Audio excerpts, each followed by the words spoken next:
সুস্থ শরীর সুস্থ মন, করলে যোগাসন। এই মন্ত্রে আজ সারা বিশ্বে পালিত হচ্ছে আন্তর্জাতিক যোগ দিবস।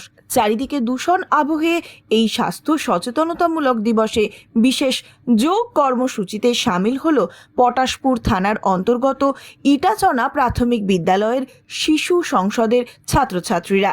যোগাসন শুধু শরীরকে সুস্থ রাখে তা নয়, তার সঙ্গে মনকেও শান্তি দেয় এবং পড়াশোনাতে মনোযোগ বৃদ্ধি করে। তাই আজ এই বিশ্ব যোগ দিবসে বিদ্যালয়ের শিশু সংসদের প্রধানমন্ত্রী, স্বাস্থ্যমন্ত্রী সহ সকল ছাত্রছাত্রীরা গ্রামের এক খেলার মাঠে বিভিন্ন রকমের যোগাসন প্রদর্শনীর মাধ্যমে স্বাস্থ্য সচেতনতার বার্তা পৌঁছে দেয় এলাকাবাসীর কাছে।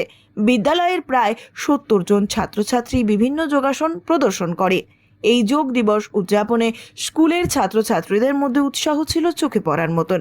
বিদ্যালয়ের প্রধান শিক্ষক সুমন কল্যাণ প্রধান বলেন, সারা বছর ধরে আমাদের এই বিদ্যালয়ের ছাত্রছাত্রীরা রোজ স্কুলে যোগাসন অভ্যাস করে। তিনি আরও বলেন, শিশু মনের পূর্ণ বিকাশে যোগ অভ্যাসের গুরুত্ব অপরিসীম। এই কর্মসূচি রূপায়ণে সহযোগিতা করেন বিদ্যালয়ের সহ শিক্ষক চয়ন সাহু এবং ইন্দ্রজিৎ সাহু এবং বিদ্যালয়ের পরিচালন সমিতির সভাপতি শিবানী দাস। বিদ্যালয়ের শিশুদের ডিজিটাল আসক্তি, মানসিক চাপ কমাতে স্কুলের এই উদ্যোগকে সাধুবাদ জানিয়েছেন এলাকাবাসী।